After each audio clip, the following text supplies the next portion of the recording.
Hello guys, एक बार फिर से आपका स्वागत है हमारे चैनल जुपिटर क्लासेस में। एक बार हम इस वीडियो में क्या डिस्कस करेंगे आपको बता दूं। हम इस वीडियो में डिस्कस करेंगे सोशियोलॉजी स्पेशलाइजेशन के top 20 MCQs of adoption and foster care. So guys, before starting मैंने आपसे कल 21 से 25 तक कुछ क्वेश्चंस पूछे थे। ठीक है, कुछ ही बच्चों ने उनके आंसर्स किए थे। आई थिंक बाकी बच्चों ने वीडियो एंड तक नहीं देखी थी, लेकिन चलो जिन बच्चों ने भी यहाँ पर देखी थी तो उनको मैं यहाँ पर उनके आंसर्स दिखा दूंगा। ठीक है, स्क्रीनशॉट ले लेना, बाद में देख लेना। ठीक है, 21 क्वेश्चन का जो आंसर था गाइस, ठीक है, 21 क्वेश्चन का जो आंसर था that was your option number C. ठीक है, मैच कर लो अपने आंसर्स को। 22 क्वेश्चन का जो आंसर था this was your option number ए। ठीक, 23rd क्वेश्चन का जो आंसर था this was your option number ए, प्रधानमंत्री आवास योजना। ओके, उसके बाद आप इसको स्क्रीनशॉट ले सकते हैं या अपने आंसर्स को मैच कर सकते हैं जो मैंने कल पूछे थे, और मुझे बताना कि आपके क्वेश्चंस ठीक थे या गलत थे। ठीक, 24th क्वेश्चन का जो आंसर था this was option number D, प्रधानमंत्री sorry prime minister national relief fund इसका आंसर था। ओके, तो नेक्स्ट क्वेश्चन है गाइस हमारा जो लास्ट क्वेश्चन था, जो मैंने आपको 5 क्वेश्चन पूछे थे, 21 से 25 तो क्वेश्चन पूछे थे। 25th क्वेश्चन का जो आंसर था this was your option number A, Janani Suraksha Yojana. Okay, तो आज हम आज के क्वेश्चंस के बारे में डिस्कस करेंगे। तो मैंने आपको पहले कहा, जब भी आप कोई टेस्ट अटेम्प्ट करते हो तो आपको ऐसे अटेम्प्ट करना है कि जैसे आप अपना पेपर दे रहे हो, जैसे आप अपना पेपर दे रहे हो। और वीडियो के लास्ट में ना, और वीडियो के लास्ट में क्या करा करो, वीडियो के लास्ट में अपने क्वेश्चंस की अटेम्प्टेशन लिखा करो कि मेरे को कितने मार्क्स आए। 20 क्वेश्चन थे तो 20 में से आपके 18 ठीक हुए, 15 ठीक हुए, 20 ठीक हुए। जो भी ठीक हुए आपको बताना है कमेंट बॉक्स में। ठीक है, अच्छा लगता है, आपको भी लगेगा और मुझे भी लगेगा। तो आज वीडियो में फिर से हम बात करेंगे अडॉप्शन एंड फॉस्टर केयर। तो ये भी मैं आपको पढ़ा चुका हूँ इसकी स्कीम्स के बारे में, तो इसको कुछ एमसीक्यूज हम आज डिस्कस करेंगे इस वीडियो में। तो शुरू करते हैं आज की वीडियो को। तो वीडियो स्टार्ट करने से पहले एक बात आपको बता दूं गाइस, अगर अभी तक आप हमारे चैनल पे नए हैं तो चलो आज इस चैनल को सब्सक्राइब कर दो। पहली बार बोला है, चैनल को सब्सक्राइब कर दो। और गाइस, अगर अभी तक हमने जो ई बुक्स लॉन्च की हैं, अगर आप कंप्लीटली एक जगह पे सारे मटेरियल को चाहते हैं तो आपको बाकी बुक खरीदने की जरूरत नहीं पड़ेगी, आप हमारे ई बुक्स परचेज कर सकते हैं। तो गाइस, जीके की हमने बनाई है, ओके, जिसका प्राइस आपको 99 रुपीज मिलेगा। उसके बाद सोशियोलॉजी की हमने ई बुक बनाई है जिसका प्राइस गाइस आपको मिलेगा 149। उसके बाद सॉरी साइंस की हमने बनाई है कलेक्टिवली एक मटेरियल जगह आपको एक जगह पर मिलेगा जिसकी प्राइस सिर्फ 40 रहती है। ठीक है, इन सब के लिंक आपको डिस्क्रिप्शन बॉक्स में मिल जाएंगे, आप जाकर वहां से डायरेक्टली परचेज कर सकते हो। परचेज करने के बाद आपने अपना स्क्रीनशॉट इस नंबर पर भेजना है। ठीक है, कोई कॉल नहीं करनी, कोई कुछ नहीं करना है, बस आपने इस नंबर पर स्क्रीनशॉट भेजना है और आपको जाकर आपकी बुक शाम तक मिल जाती हैं। ओके, तो शुरू करते हैं आज की वीडियो गाइस। देखते हैं आज की वीडियो का पहला question. What is the primary goal of a foster care? Foster care का मतलब मैंने आपको समझाया था हमारी वीडियोस में, तो आई बटन में आपको यहाँ पर यूनिट 6 करके आ रहा होगा ना। ठीक है, यूनिट 6 करके सोशियोलॉजी स्पेशलाइजेशन का आ रहा होगा, तो जाकर उसको देख लेना। ओके, फॉस्टर केयर का प्राइमरी गोल क्या होता है? Permanent placement with biological parents, long long term residential care, reunification with biological family और adoption, short term emergency shelter. तो फॉस्टर केयर के बारे में आपको बताना है क्या इसका आंसर रहेगा। इसका आंसर रहेगा guys option number C, reunification with biological family और adoption is the primary goal of foster care। उसको मतलब कि reunify कर देना है उसकी biological family के साथ, या ठीक है, अडॉप्शन करना इसका प्राइमरी गोल रहता है किसका? फॉस्टर केयर का। तो फॉस्टर केयर करता है क्या? टेम्पररी प्लेसमेंट देता है किसी भी बच्चे को जो यहाँ पर लगता है जिनको की उनके बायोलॉजिकल फैमिली के बगैर वो रह रहे हैं। ठीक है, वो नहीं नहीं रह पाते हैं, तो उनको कुछ टाइम के लिए टेम्परेरी केयर दी जाती है।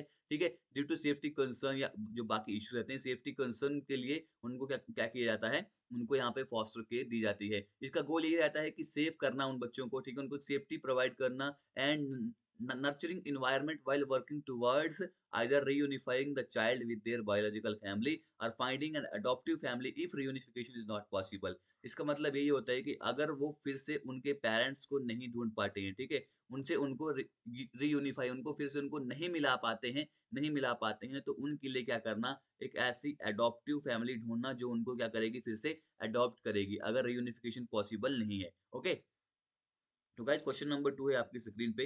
विच of the following is true about open adoption? Open adoption के बारे में आपको बताना है कि क्या सही है। ओपन एडॉप्शन क्या होता है? Birth parents have no contact with the child or adoptive family. Adoptive parents have no information about the child's biological family. Both birth parent and adoptive parents have some level of contact and communication. The adoption process is close to any external environment. Okay, इस question का answer आपको बताना है कि open adoption के बारे में क्या चीज सही है। तो गाइस ऑप्शन नंबर सी इसका सही आंसर है, ऑप्शन एडॉप्शन का। Both birth parent and adoptive parent, जो यहाँ पर जन्म देने वाले पेरेंट है और जो उसको गोद लेने वाले पेरेंट है, उनका आपस में कुछ कंटेक्ट होता है या आपस में कोई कम्युनिकेशन होता है, उसको बोलते हैं ओपन एडॉप्शन। ओपन एडॉप्शन में क्या चीज इन्वॉल्व होती है? ऑनगोइंग कंटेक्ट रहता है जिन जिन लोगों ने उस बच्चे को जन्म दिया है और अडॉप्टिव पेरेंट्स के बीच में एक कंटेक्ट रहता है, और कभी कभी some time allowing for varying degree of communication and interaction depending on the preferences and agreement of all parties involved। ठीक है, चलिए आपको इतने बारे में पता होना चाहिए कि ऑप्शन एडॉप्शन क्या होता है, जहाँ पे जन्म देने वाली पार्टी और एडॉप्शन पार्टी के बीच में थोड़ा सा कोई ना कोई कंटेक्ट रहता है। Okay, is it clear? अगर क्लियर है तो give me a thumbs up. Next question है, what is a home study in the adoption process? Adoption process में होम स्टडी का क्या मतलब होता है? A study conducted by adoptive family on potential adoption agencies, a psychological evaluation of the biological parents, an assessment of the adoptive family's suitability and readiness to adopt, a review of the child's medical history। तो guys इनकी meaning मैं अभी line by line आपको नहीं समझा सकता हूँ, मैंने आपको पहले ही बोला है because of some time issues. Okay, तो होम स्टडी एडॉप्शन प्रोसेस में क्या होता है, क्योंकि इसका मतलब तो समझ सकते हैं कि स्टडी जो यहाँ पर अडॉप्टिव फैमिली की किसी पोटेंशियल अडॉप्शन एजेंसी के ऊपर जो स्टडी की जाती है, या एक साइकोलॉजिकल इवैल्यूएशन किया जाता है जो इसकी बायोलॉजिकल पेरेंट होते हैं, जो उसको जन्म देने वाले पेरेंट, जिसको हम बोलते हैं birth parent, that is also known as biological parent. Okay, एक अडॉप्टिव फैमिली के द्वारा असेसमेंट की जाती है अडॉप्टिव फैमिली की, क्या अडॉप्टिव फैमिली उसको अडॉप्ट करने के लिए सुटेबल है या उसको रेडी है। Review of the child's medical history, तो बच्चे की मेडिकल हिस्ट्री को यहाँ पर रिव्यू किया जाता है। तो क्या होता है अडॉप्शन प्रोसेस का, होम स्टडी क्या होती है अडॉप्शन प्रोसेस में? तो गाइस ऑप्शन नंबर सी, सी क्या है? अडॉप्टिव फैमिली की ये मैंने बताया था आपको कि अडॉप्टिव फैमिली को देखा था क्या वो सूटेबल है, क्या वो इसको अडॉप्ट करने के लिए रेडी है। ठीक है, इसमें इंटरव्यूज होते हैं, बैकग्राउंड चेक्स होते हैं, होम विजिट होती है, इवैल्यूएशन कंडक्ट किया जाता है सोशल वर्कर के द्वारा। ये जो भी अडॉप्शन एजेंसी है, ये इंश्योर करने के लिए कि जो इसके अडॉप्टिव पेरेंट हैं, क्या इसको वो लविंग इन्वायरमेंट देंगे या इसको सेफ इन्वायरमेंट देंगे कि नहीं देंगे। तो this is home study. Okay, चलिए बढ़ते हैं अपने नेक्स्ट क्वेश्चन की ओर। Which of the following is a form of adoption where the birth parent have no involvement or contact with the child after placement? आपको बोलना है ऐसी कौन सी एडॉप्शन की फॉर्म है जहां पे जो जन्म देने वाले पेरेंट है उनकी कोई भी इन्वॉल्वमेंट या कांटेक्ट नहीं रहता है प्लेसमेंट के बाद बच्चे के साथ। उसे हम बोलते हैं close adoption, open adoption, kinship adoption या फॉस्टर एडॉप्शन। तो guys this is known as close adoption. तो वहां पे अगर बच्चे को क्या कर दिया, बच्चे को किसी ने अडॉप्ट कर दिया, तो जो बर्थ पेरेंट होते हैं, बायोलॉजिकल पेरेंट होते हैं, they have no contact with their child. ठीक है, okay, is it clear? Clear ही होना चाहिए। क्वेश्चन नंबर 5 गाइस आपके सामने कि what is the legal process by which a child becomes a permanent member of a family through adoption? Legal process क्या है जिससे चाइल्ड जो है परमानेंट मेंबर बन जाता है एडॉप्शन के बाद, जन्म गोद लेने के बाद फैमिली का? फॉस्टर प्लेसमेंट, गार्डियनशिप या लीगल कस्टडी या टर्मिनेशन ऑफ पेरेंटल राइट्स? तो गाइस उसकी जो पेरेंटल राइट है वो टर्मिनेट हो जाते हैं। ठीक है, एक पेरेंट से बिल्कुल टर्मिनेट हो जाएगा जिससे उसको कोई उसमें खाता वाता नहीं रहे। Termination of parental right is the legal process by which child become a permanent member of the family through adoption। adoption के बाद वो फैमिली का परमानेंट मेंबर बन जाता है जब उस फैमिली से उसका कट ऑफ हो जाता है जिससे फैमिली में उसने जन्म लिया होता है। इसमें क्या होता है, कोर्ट का ऑर्डर रहता है, ठीक है, जो परमानेंटली यहाँ पर क्या बोलता है, सीवर करता है कि जो लीगल रिलेशनशिप है बच्चे के बीच में और उनके बायोलॉजिकल पेरेंट के बीच में, उसको सीज कर देता है। Okay, allowing the child to be adopted by another family and granting the adoptive parents full parental right and responsibilities। ठीक है, उसके जो पुराने वाले पेरेंट होते हैं, बायोलॉजिकल पेरेंट होते हैं, उनका यहाँ पे राइट सीज कर देते हैं। ठीक है, और उसके बाद जो इसके न्यू पेरेंट्स होते हैं जिन्होंने इसको अडॉप्ट किया होता है, जिसने इसको अडॉप्ट किया होता है, तो उनका फुल राइट इसको मिल जाता है। ओके, नेक्स्ट क्वेश्चन है गाइस हमारा यहाँ पे, what is the concurrent planning in the context of foster care? तो ये 15 यहाँ पर ऐसे आया होगा, ठीक है, ये 6 होगा। What is the concurrent planning in the context of foster care? Concurrent planning क्या होती है अगर हम फॉस्टर के कंटेक्स्ट में बात करें? Planning for reunification with the biological family while simultaneously pursuing adoption if reunification is not successful. Planning for long term foster care without considering alternative permanency of options. Planning for adoption without considering reunification with the biological family. Planning for kinship placement without considering other placement options. तो आपको बोलना है कि concurrent planning जो होती है, अगर हम फॉस्टर केयर के कंटेक्स्ट में बात करें तो क्या होती है?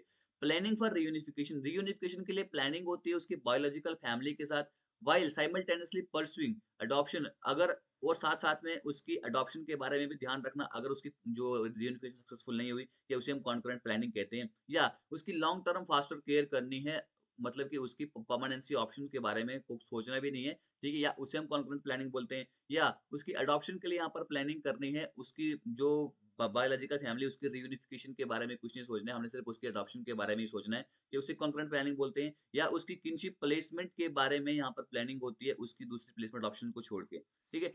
इसका आंसर क्या होगा? तो गाइस कॉन्करेंट प्लानिंग क्या होती है? कॉन्करेंट प्लानिंग का मतलब होता है फॉस्टर केयर करना है। In the context of foster care, उसके बायोलॉजिकल फैमिली के साथ भी कंटेक्ट, उसको भी जोड़ने की कोशिश करनी है, ठीक है? फर्स्ट ऑफ ऑल तो उसे उसके बायोलॉजिकल फैमिली के साथ, कोई बच्चा बिछड़ गया है, उसको उसके बायोलॉजिकल फैमिली के साथ जोड़ने की कोशिश करनी है, और साथ-साथ में अगर उसकी रियूनिफिकेशन उसके बायोलॉजिकल पेरेंट्स नहीं मिल पाते हैं, उसको रियूनिफिकेशन नहीं हो पाती है, उसकी कोई ना कोई एडॉप्शन यहाँ पर किसी न किसी को यहाँ पर अडॉप्ट करना पड़ेगा। Okay, is it clear? I it should be clear.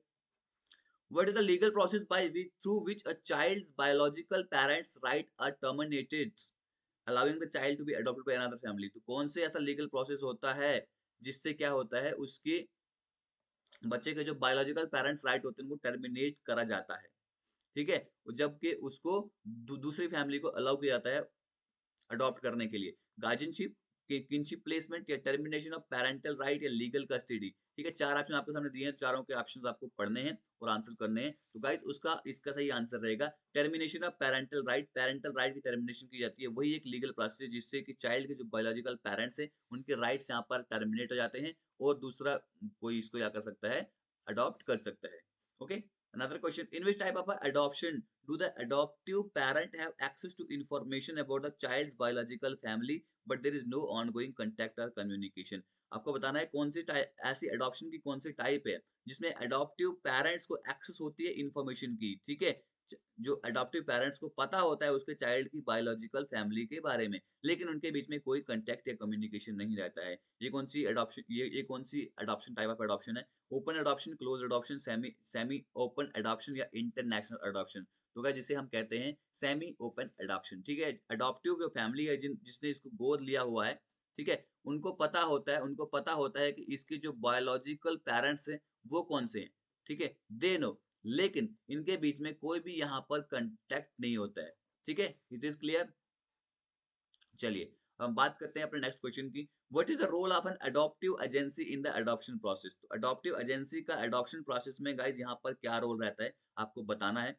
ये फाइनेंशियल असिस्टेंस प्रोवाइड करते हैं अडॉप्टिव फैमिलीज को, या वो लीगल ट्रांसफर को फैसिलिटेट करते हैं parental right from birth parent to adoptive parent, यानी कि जो जो लीगली काम होता है वो यहाँ पर अडॉप्शन अडॉप्शन एजेंसी काम करती है। या ये होम स्टडी करती है और असेसमेंट करती है, जिसने भी इसको क्या करना होता है अडॉप्टिव फैमिलीज के बारे में ये काम करती है। या काउंसलिंग और सपोर्ट सर्विस प्रोवाइड करती है बर्थ पेरेंट को, अडॉप्टिव पेरेंट को, और जो यहाँ पर अडॉप्टेड होते हैं, ठीक है? उनको क्या करते हैं, काउंसलिंग प्रोवाइड करते हैं। आपको बताने हैं 4 ऑप्शन में से कि अडॉप्शन एजेंसी का यहाँ पे अडॉप्शन प्रोसेस में क्या रोल रहता है। तो गाइस इनका जो रोल रहता है ना अडॉप्शन प्रोसेस में, इनका रोल रहता है काउंसलिंग प्रोवाइड करती है, सपोर्ट सर्विसेज प्रोवाइड करती है, किसको? बर्थ पेरेंट को, जन्म देने वाले पेरेंट्स को, अडॉप्टिव पेरेंट्स को, अडॉप्टिव को जिनको अडॉप्ट किया जाता है।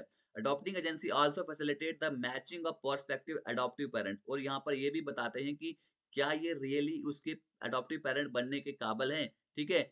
जिनको यहाँ पे अडॉप्शन की जरूरत है। और उसके बाद कोऑर्डिनेट लीगल प्रोसीडिंग भी वहां पर वो की जाती है, और उसके बाद होने के बाद भी पोस्ट अडॉप्शन सपोर्ट भी उनको प्रोवाइड की जाती है कि क्या यहाँ पर वो बच्चा उस फैमिली में अच्छे तरीके से एडजस्ट कर पा रहा है, क्या वो सक्सेसफुल हैं जिन्होंने इसको अडॉप्ट किया है बच्चे को, क्या वो इसको अच्छी केयर दे पा रहे हैं, नहीं दे पा रहे हैं। तो ये सारा काम कौन देखता है गाइस? ये सारा काम देखती हैं हमारी अडॉप्शन एजेंसीज। ओके, चलिए बढ़ते हैं नेक्स्ट क्वेश्चन की ओर। Which of the following is a common reason why children enter the foster care system? तो कॉमन रीजन क्या रहता है कि जो बच्चे यहाँ पे फॉस्टर केयर सिस्टम में आ जाते हैं? Financial stability of the biological family, तो उनकी फाइनेंशियल स्टेबिलिटी अच्छी नहीं होती है, फाइनेंशियली स्ट्रांग नहीं होते हैं, या हेल्थ फैमिली डायनामिक होते हैं और सपोर्टिव रिलेशनशिप उनको नहीं मिल पाता है। अब्यूज, नेग्लेक्ट और पेरेंटल सब्सटेंस अब्यूज, यानी कि जो यहाँ पर जो उसके पेरेंट्स हैं उनको उन बच्चों को निग्लेक्ट करते हैं, या उनको adoptive lack of available adoptive families, या यहाँ पर क्या है मतलब कि अडॉप्टिव फैमिलीज यहाँ पर अवेलेबल नहीं होती, इसलिए बच्चों को यहाँ पे फॉस्टर केयर में आना पड़ता है। तो फॉस्टर केयर का मतलब अभी तक आपको समझ आ ही गया होगा कि फॉस्टर केयर का मतलब क्या होता है। यहाँ पे परमानेंटली बच्चे को अडॉप्ट नहीं किया जाता है, ठीक है। इसके लिए उसकी केयर की जाती है, लेकिन यहाँ पे परमानेंटली बच्चे को अडॉप्ट नहीं करा जाता है। This is foster care system. तो क्या रीजन रहता है, यहाँ पे ऑप्शन आपको दिए हैं। इसका यही रीजन रहता है कि अब्यूज, नेग्लेक्ट और parental substance abuse is a common reason why children enter the foster care system. यहाँ पर क्या है कि जो पेरेंट्स हैं उसकी अच्छी केयर नहीं करते हैं, नेग्लेक्ट करते हैं, उसको नजरअंदाज करते हैं उन बच्चों को। Children may be placed in foster care while their biological families are unable to provide a safe and stable environment due to issues such as domestic violence होता है, सब्सटेंस अब्यूज होता है, मेंटल हेल्थ चैलेंजेस होते हैं, या उनको नजरअंदाज किया जाता है। उनको टेम्पररी प्लेसमेंट की जरूरत पड़ती है फॉर फॉस्टर होम्स में, उनकी सेफ्टी के लिए, उनके वेलबींग के लिए। कभी कभी घर में झगड़े वगैरह होते हैं, जिसके कारण बच्चों को यहाँ पे फॉस्टर केयर में पहुंचाया जाता है। ओके, नेक्स्ट क्वेश्चन है। आप इन क्वेश्चन से मत जाना क्वेश्चन नंबर पे, ठीक है, आगे पीछे हो गए। Concurrent planning in the context of foster care. अगर मैं फॉस्टर केयर की बात करूं तो कॉन्करेंट प्लानिंग क्या होती है, अभी हमने इस क्वेश्चन की बात की शायद, ठीक है, ये दोबारा तो नहीं आगे, एक मिनट मुझे देखने दो। हाँ, ये क्वेश्चन दोबारा आगे आगे बढ़ते हैं थोड़ा। ओके, ठीक है, ये अगला क्वेश्चन है। विच of the following is an example of an informal adoption arrangement. अगर आपने एग्जांपल बतानी है इनफॉर्मल, अगर इनफॉर्मल अडॉप्टिव अडॉप्शन अरेंजमेंट के बारे में आपको बताना है। Adoptive parent obtaining legal custody of a child through the court system। adoptive parent जो होते हैं वो लीगल कस्टडी ले सकते हैं बच्चे की कोर्ट सिस्टम से। A child being placed with relatives or close family friend। तो चाइल्ड को यहाँ पे उसके रिश्तेदारों के साथ या उसके जो क्लोज फैमिली फ्रेंड होते हैं उनको रखा जाता है without involvement from child welfare authority. तो यहाँ पे जो चाइल्ड वेलफेयर अथॉरिटी की कोई भी यहाँ पर इन्वॉल्वमेंट नहीं रहती है, क्या उसे इनफॉर्मल अडॉप्शन अरेंजमेंट बोलते हैं। या adoptive parent hiring a private attorney. तो अडॉप्टिव पेरेंट जो होते हैं यहाँ पे प्राइवेट अटॉर्नी लेते हैं कि वो इसके अडॉप्शन प्रोसेस को क्या करेंगे, हैंडल करेंगे, उसे इनफॉर्मल अडॉप्शन अरेंजमेंट एग्जांपल बोलते हैं। या एक चाइल्ड को यहाँ पर अडॉप्ट किया जाता है दूसरी कंट्री के इंटरनेशनल अडॉप्शन अडॉप्शन एजेंसी के थ्रू। इसका आंसर सही कौन सा आपको बताना होगा गाइस। तो इसका आंसर है इनफॉर्मल अडॉप्शन की अगर मैं एग्जांपल बोलूं तो इसका इनफॉर्मल एग्जांपल यही है कि बच्चे को यहाँ पर उसके रिश्तेदारों के साथ रखा जाता है या उसके क्लोज फैमिली फ्रेंड के साथ रखा जाता है, जहां पर कोई भी चाइल्ड वेलफेयर अथॉरिटीज की कोई भी इन्वॉल्वमेंट नहीं रहती है। ये एक इनफॉर्मल अडॉप्शन अरेंजमेंट की एग्जांपल है। इनफॉर्मल अडॉप्शन क्या होता है, इसको हम किनशिप अडॉप्शन के नाम से भी जानते हैं। ये तब होता है जब उस बच्चे को उसकी एक्सटेंडेड फैमिली मेंबर यानी कि जो बाकी उसके रिलेटिव्स हैं उसके साथ रखा जाता है, या क्लोज एक्वेंटेंसेस है जिनका जान पहचान होती है उसके साथ रखा जाता है, जहां पे कोई भी चाइल्ड वेलफेयर अथॉरिटीज या किसी भी फॉर्मल अडॉप्शन प्रोसीडिंग की इन्वॉल्वमेंट नहीं होती है, जिसे हम कहते हैं informal arrangement proceeding. Okay, next question देखते हैं यहाँ पे हम। What is the purpose of pre adoption training and education for prospective adoption process. तो पर्पस बोलना है प्री एडॉप्शन ट्रेनिंग जो होती है और एजुकेशन दी जाती है किसको, अडॉप्टिव पेरेंट्स को, जो जिन्होंने बच्चे को अडॉप्ट करना होता है। टू एक्सेस द फाइनेंशियल, उनकी फाइनेंशियल स्टेबिलिटी अडॉप्टिव फैमिली को एक्सेस किया जाता है, या जो उनको पेरेंटिंग स्किल्स एंड स्ट्रेटजी सिखाई जाती हैं, ठीक है, जिससे कि वो अडॉप्टिव चिल्ड्रन की नीड्स को पूरा कर सकें, या उनके लिए अडॉप्टिव पेरेंट को मैच करना होता है जिन बच्चों को अडॉप्शन की जरूरत रहती है, या लीगल गाइडेंस यहाँ पर प्रोवाइड करनी होती है अडॉप्शन प्रोसेस पे। तो इसका गाइस आंसर है हमारे पास जो पर्पस रहता है ना, उनके पेरेंटिंग स्किल सिखाने और स्ट्रेटजी सिखाने, जिससे कि वो अडॉप्टेड पेरेंट जो होते हैं, जो अडॉप्टेड चिल्ड्रन है उनकी नीड्स को कंप्लीट कर सके अडॉप्टिव पेरेंट। ओके, तो पर्पस जो रहता है यहाँ पे प्री अडॉप्शन ट्रेनिंग और एजुकेशन का प्रोस्पेक्टिव अडॉप्टिव पेरेंट्स के लिए, वो यही है कि एक पेरेंटिंग स्किल सिखाने बच्चों उन पेरेंट्स को जिन्होंने अडॉप्ट किया हुआ है, स्ट्रेटजीज सिखानी है जिससे कि वो अडॉप्टेड चिल्ड्रन की नीड्स को कंप्लीट कर पाए, पूरा कर पाए। प्री अडॉप्शन ट्रेनिंग प्रोग्राम क्या करते हैं, टिपिकली यहाँ पर एक attachment, trauma, identity, cultural sensitivity, navigating, ठीक है, ये सब चीजें क्या वहां पर सिखाई जाती है, उनको स्किल सिखाए जाते हैं। नेक्स्ट क्वेश्चन है, what is the role of court appointed guardian ad, ये कुछ नहीं है, कोर्ट अपॉइंटेड गार्डियन का अडॉप्शन प्रोसेस में क्या रोल रहता है। वो यहाँ पर अडॉप्टिव पेरेंट्स के इंटरेस्ट को यहाँ पे रिप्रेजेंट करता है कोर्ट की प्रोसीडिंग्स में, फाइनेंशियल सपोर्ट करता है किसको, बर्थ पेरेंट को अडॉप्शन प्रोसेस में, या to advocate for the best interest of the child in the court proceeding. तो कोर्ट प्रोसीडिंग में जो जो बच्चे का कोई भी बेस्ट इंटरेस्ट रहता है उसको एडवोकेट किया जाता है, उसको देखा जाता है। टू कंडक्ट होम स्टडीज, यहाँ पर होम स्टडीज करी जाती है, असेसमेंट करी जाती है जिन्होंने यहाँ पर बच्चों बच्ची को अडॉप्ट करना होता है। तो court appointed guardian adoption process में उसका क्या रोल होता है, कोर्ट अपॉइंटेड गार्जियन का, जिसको कोर्ट अपॉइंट करता है कि जब तक इस बच्चे का कंप्लीटली क्या हो जाए, जब तक ये बच्चा कंप्लीटली किसी के हाथ ना लग जाए, यानी कि इसको कंप्लीटली कोई अडॉप्ट ना कर दे, लीगली अडॉप्ट ना कर दे, तब तक एक कोर्ट किसी को गार्जियन बनाता है। तो उसका रोल क्या होता है, कोर्ट अपॉइंटेड गार्डियन का रोल क्या होता है इन द अडॉप्शन प्रोसेस में, is to advocate for the best interest of the child in court proceeding.